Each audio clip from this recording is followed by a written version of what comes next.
लेकिन मूर्तिकार बेंगलुरु के जो अरुण योगी राज हैं, उनका ये कहना है कि ऐसा लगता है कि मंदिर के अंदर विराजित होने के बाद प्रभु श्री राम ने जैसे अपना चेहरा ही बदल लिया है। हालांकि अरुण योगी राज एक और बात भी कह रहे हैं, उनका ये कहना है कि 7-8 महीने तक जब तक मैंने राम सेवकपुरम में बैठ करके मूर्ति तैयार की, उतने दिन तक उन्हें सपने में सिर्फ प्रभु आते रहे, उन्हें नींद नहीं आई। अरुण योगी राज ये भी कहते हैं कि शाम में लगभग 6-7 बजे के आसपास एक बंदर आता था। अरुण का ये मानना है कि वो खुद हनुमान जी थे और तब तक वो बंदर रहता था जब तक अरुण योगी राज उस दिन अपना काम कर रहे होते थे। आकांक्षा अरुण योगी राज का ये कहना है कि रामलला ने जैसे अपना चेहरा ही बदल लिया है। ये उनकी आस्था है या वाकई में ऐसा कुछ? पहले की मूर्ति और विराजित होने के बाद और प्राण प्रतिष्ठा के बाद की मूर्ति आपने भी देखी है?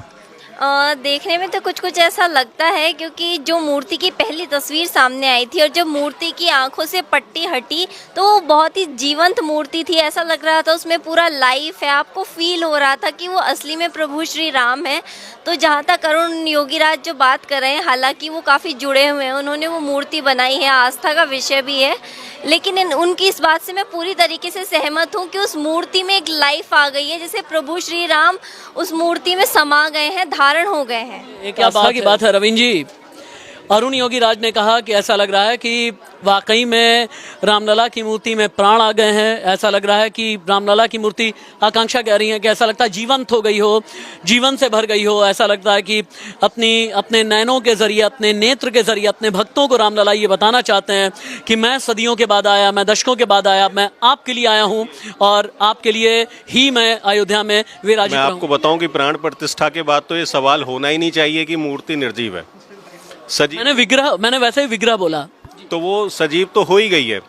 रही बात कि वो मूर्ति बदल गई है, जैसा अरुण योगी राज बोल रहे हैं, असल में है क्या, जब प्राण प्रतिष्ठा होती है तो उसके कई हिस्से होते हैं जिसमें भोग भी लगता है। जैसे आपने भी खबरों के माध्यम से बताया कि उन्होंने अलग अलग तरह के भोग लगे जिन्हें वास बोला जाता है। अधिवास, जी जी जी। अधिवास में वो एक शब्द, शय्याधिवास, शर्कराधिवास, हाँ, मतलब कि उन्हें शक्कर मीठे का भोग लगाया गया। स्नानवास मतलब उन्हें स्नान करवाया गया। तो वो जो मूर्ति की जो प्राण प्रतिष्ठा है, वो उसमें प्राण जब प्रतिष्ठित हो जाते हैं, यानी उसमें जब प्राण आ जाते हैं, ये माना जाता है कि जब उसमें प्राण आ गए तो उसमें सजीवता आ जाती है और आँखों से दर्शन होता है। जब आँखों से दर्शन होता है तो एक बड़ी अच्छी कहावत भी है कि जैसी मैंने भक्ति से मूरत देखी, मुझे प्रभु वैसे ही दिखाई। आप पत्थर में भी अगर प्रभु को देखने और तलाशने की कोशिश करेंगे ना, आपको सजीव प्रभु नजर आएंगे। और रामलला की मूरत के साथ कुछ ऐसा ही अरुण योगी राज नहीं, करोड़ हिंदुस्तानियों को लगता है। नमस्ते।